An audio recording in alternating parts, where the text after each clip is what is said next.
আসসালামু আলাইকুম রহমতুল্লাহি ওয়া বারাকাতুহু। আশা করি সবাই ভালো আছেন। বেসিক ইংলিশ ক্লাস,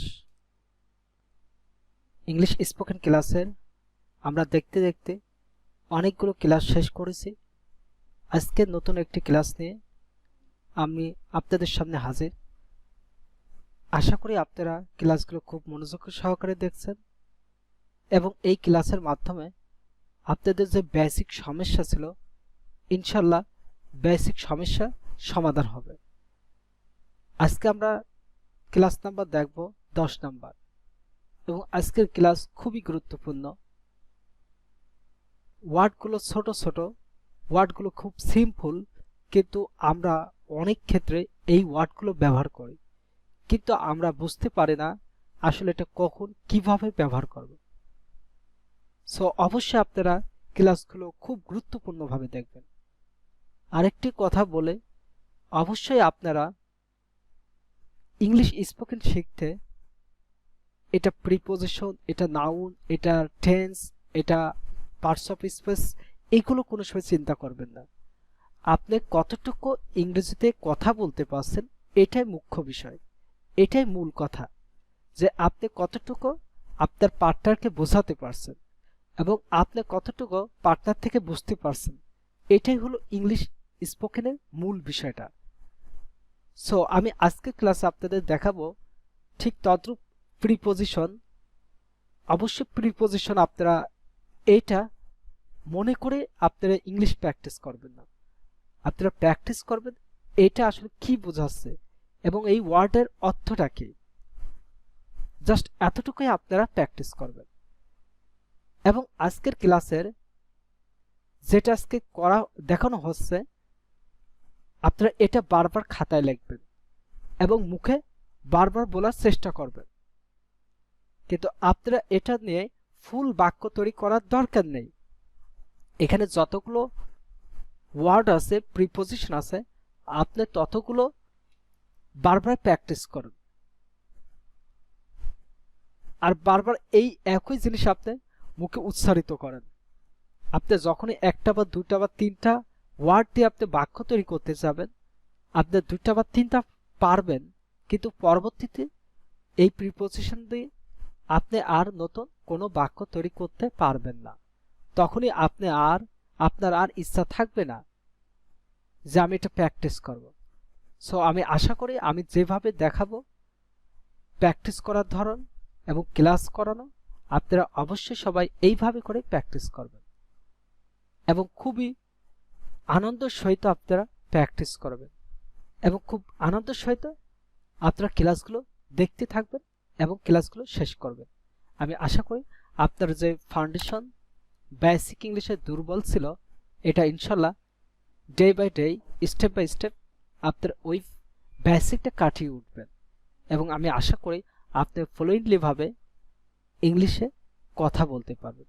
সো আজকের ক্লাসের ফার্স্ট যেটা, before you, after you, for you, because of you, beside you, about you, with you, to you, without you, besides you, against you. আপনার মূল কাজ হলো এই কয়টা এভাবে করে বারবার পড়ে যাওয়া। তারপরে আপনি দেখবেন এটার অর্থ কি, এটার অর্থ কি, এটার অর্থ কি, এভাবে সবগুলো অর্থ বারবার খাতায় লিখুন এবং প্র্যাকটিস করুন। বিফোর ইউ তোমার আগে, আফটার ইউ তোমার পরে, ফর ইউ তোমার জন্য, বিকজ অফ ইউ তোমার কারণে, বিসাইড ইউ তোমার পাশাপাশি, অ্যাবাউট ইউ তোমার সম্পর্কে, উইথ ইউ তোমার সাথে, টু ইউ তোমার কাছে, উইদাউট ইউ তোমাকে ছাড়া, বিসাইডস ইউ তোমাকে ছাড়াও, এগেনস্ট ইউ তোমার বিরুদ্ধে, এগেনস্ট ইউ তোমার বিরুদ্ধে। আপনি এইভাবে করে প্র্যাকটিস করে যান যে এগুলোর অর্থটা কি। এগুলো অনেকে জানে, কিন্তু যখনই রিয়েল লাইফে কথা বলতে চাই তখন এইগুলো আর আসে না, কারণ এইগুলো বারবার তার উচ্চারণ করা হয় নাই, বারবার প্র্যাকটিস করা হয় নাই, তার কারণেই কিন্তু আসে না।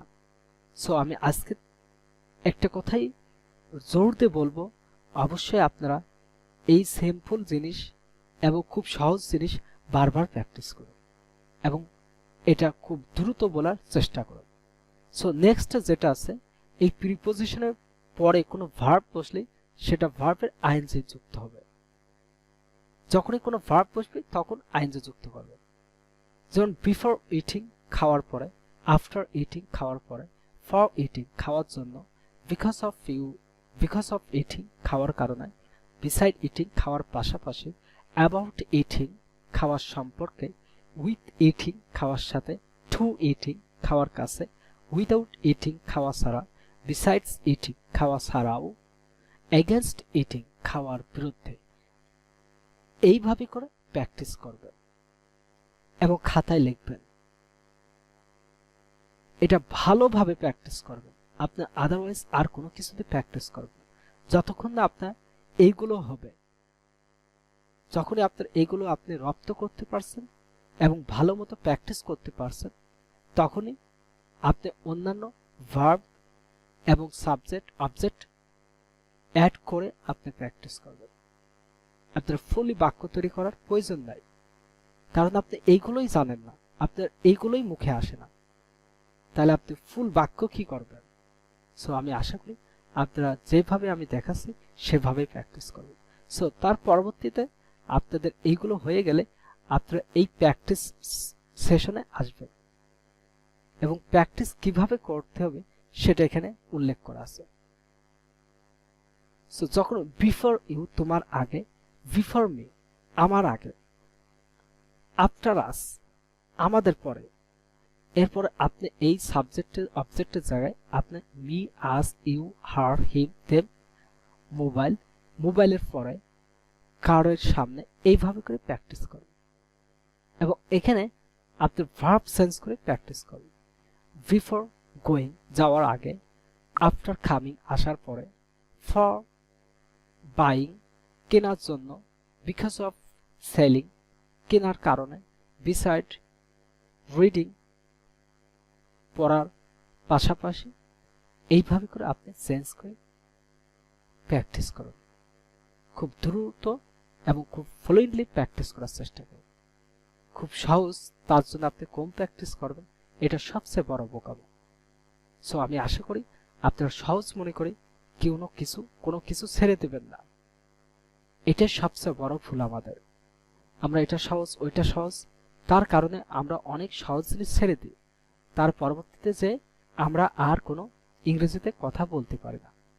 সো আমি আশা করি আপনারা এইগুলো বাদ দেবেন না এবং অবহেলা করবেন না। আপনারা এইগুলো থেকেই কিন্তু ইংরেজিতে খুব দ্রুত কথা বলতে পারবেন। সো প্র্যাকটিস এখানে অবশ্যই এগুলো আসবে।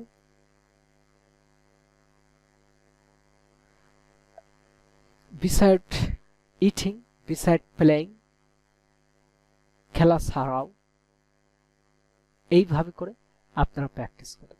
এখানে ভার্ব চেঞ্জ করে করে প্র্যাকটিস করবেন এবং এখানে সাবজেক্ট অবজেক্ট চেঞ্জ করে নাউন অ্যাডজেক্টিভ অ্যাড করে প্র্যাকটিস করবেন। এবং আমি আশা করি যেভাবে করে প্র্যাকটিস দেখানো হচ্ছে আপনারা ঠিক সেইভাবে প্র্যাকটিস করেন। আমি আরো একবার ক্লাসের ওভারভিউ দেখাচ্ছি, অবশ্যই মনোযোগ সহকারে আপনারা দেখবেন। এই প্রিপজিশনগুলো আপনি আগে খাতায় লিখবেন এবং মুখে ফ্লুয়েন্টলি বলার চেষ্টা করবেন। তারপরে এখানে আপনি ইউ জায়গায় মি, ইউ জায়গায় us, you, her, him, them, mobile, car, school, সব আরো নাউন অ্যাডজেক্টিভ যতগুলো আছে আপনি ততগুলো এখানে অ্যাড করে প্র্যাকটিস করুন, বারবার আপনি বলার চেষ্টা করুন। তারপর এখানে আপনি ভার্ব চেঞ্জ করুন। আমার খাওয়ার পর, বিসাইডস ইটিং মি, এখানে চেঞ্জ হবে, অবজেক্ট আসবে এইগুলো। সো মোবাইল বিক্রি করার বিরুদ্ধে, এগেইনস্ট সেলিং মোবাইল, এখানে সেম এইগুলোই আসবে। সো আমি আশা করি আপনারা এইগুলো দেখে দেখে বারবার প্র্যাকটিস করুন এবং এখানে যতগুলো ভার্ব দেওয়া আছে ভার্বের সাথে আইএনজি যুক্ত করে প্র্যাকটিস করুন এবং সাবজেক্ট অবজেক্টকে অ্যাড করে নাউন অ্যাডজেক্টিভ অ্যাড করে প্র্যাকটিস করুন।